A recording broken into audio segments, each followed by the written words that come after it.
Wrapper വേടൻ, പുള്ളിക്കാരനെ അറിയാത്ത ആരും കാണത്തില്ല. അതായത് ജാതി, വർഗം, നിറം ഇങ്ങനെയുള്ള കാര്യത്തിൽ സമൂഹത്തിൽ തഴയപ്പെട്ട ആൾക്കാർ സമൂഹത്തോട് എന്ത് വിളിച്ചു പറയണം എന്നുള്ളതാണ് പുള്ളിക്കാരൻ്റെ കൺസെപ്റ്റുകൾ പുള്ളിക്കാരൻ്റെ റാപ്പിൽ കൂടെ വെളിയിൽ വരുന്നത്. കൂടുതൽ ഞാൻ അതിനെക്കുറിച്ച് എക്സ്പ്ലെയിൻ ചെയ്യുന്നില്ല. ഇപ്പോൾ കേസ് എല്ലാവരും അറിഞ്ഞു കാണുമായിരിക്കും. അതായത് പുള്ളിക്കാരൻ്റെ ഫ്ലാറ്റിൽ നിന്ന് കഞ്ചാവ്, ലഹരി മരുന്നുകൾ പിടിച്ചു എന്നുള്ളതാണ് കേസ്. പുള്ളിക്കാരനും ഇതൊക്കെ ഉപയോഗിക്കും എന്നുള്ളത് അക്സെപ്റ്റ് ചെയ്തതാണ്. ഇപ്പോൾ 2 ദിവസം മുമ്പ് സ്റ്റേജ് ഷോയിൽ ഏതൊരു സ്റ്റേജ് ഷോയിൽ പുള്ളിക്കാരൻ തന്നെ ഇതുപോലെ പറയുന്നുണ്ടായിരുന്നു, MDMAയും ഇങ്ങനെയൊക്കെ സാധനങ്ങൾ ഉപയോഗിക്കുന്ന 10ൽ 2 പേര് മരിച്ചു പോകുന്നുണ്ട്, നിങ്ങളിതൊന്നും ഉപയോഗിക്കരുത്. പേരൻസ് ഇതുപോലെ എന്നോട് റിക്വസ്റ്റ് ചെയ്യുന്നുണ്ട്, യൂത്ത് ഇതുപോലെ ഒന്നും ഉപയോഗിക്കരുതെന്ന് ഉപദേശം കൊടുക്കണമെന്നൊക്കെ പറഞ്ഞ്, എൻ്റെ മക്കളെ നിങ്ങളൊന്നും ഉപയോഗിക്കരുതെന്നൊക്കെയാണ് പുള്ളിക്കാരൻ സ്റ്റേജ് ഷോയിൽ പറഞ്ഞത്. അത് കല്ല് ഇത് പുല്ല്, വലിയ വ്യത്യാസമൊന്നുമില്ല. ഇപ്പോൾ ഞാൻ വേറൊരു കാര്യം പറയാം. ഗാന്ധിജി അറിയാത്ത ആരും കാണത്തില്ല.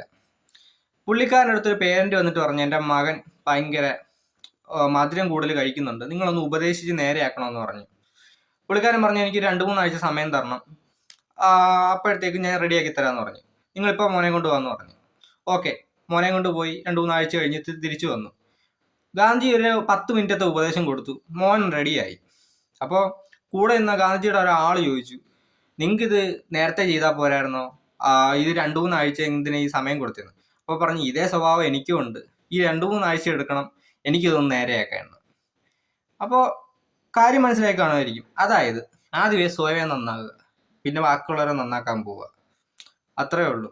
ഇത്രയും കാര്യങ്ങൾ നല്ല സമൂഹത്തിൽ നടക്കുന്ന പല കാര്യങ്ങളും ഓരോ കാര്യങ്ങളൊക്കെ വിളിച്ചു പറയുന്ന ആള് സ്വയമേ നന്നായിട്ട് പോരെ ബാക്കിയുള്ളവരെ ഉപദേശിക്കുന്നത്. ഞാൻ പുള്ളിക്കാരൻ്റെ പാട്ടിനെയോ പുള്ളിക്കാരൻ്റെ കാര്യങ്ങളോ ഒന്നും ഞാൻ ബ്ലെയിം ചെയ്ത് പറയുകയല്ല. ഇതൊക്കെ നോർമലായിട്ടുള്ള, അതായത് സ്ട്രഗിൾ ചെയ്യുന്ന ഒരാൾ വിളിച്ചു പറയണമെന്നുള്ള കാര്യങ്ങൾ തന്നെയാണ് പുള്ളിക്കാരൻ വിളിച്ചു പറയുന്നത്. മനസ്സിലുള്ള വികാരങ്ങൾ തന്നെയാണ് പുള്ളിക്കാരൻ ഈ പാട്ടിക്കൂടെ വിളിച്ചു പറയുന്നത്. അതിലൊന്നും യാതൊരു സംശയമില്ല. പക്ഷേ ഇതുപോലുള്ള കാര്യങ്ങൾ സ്വയം നന്നായിട്ട് സമൂഹത്തിന് ഉപദേശം കൊടുക്കുക. അല്ലെങ്കിൽ നിങ്ങളെയൊക്കെ തന്നെയാണ് റോൾ മോഡലാക്കി തന്നെയാണ് ഇപ്പോൾ പല പിള്ളേരും വരുന്നത്. That's all. ബൈ.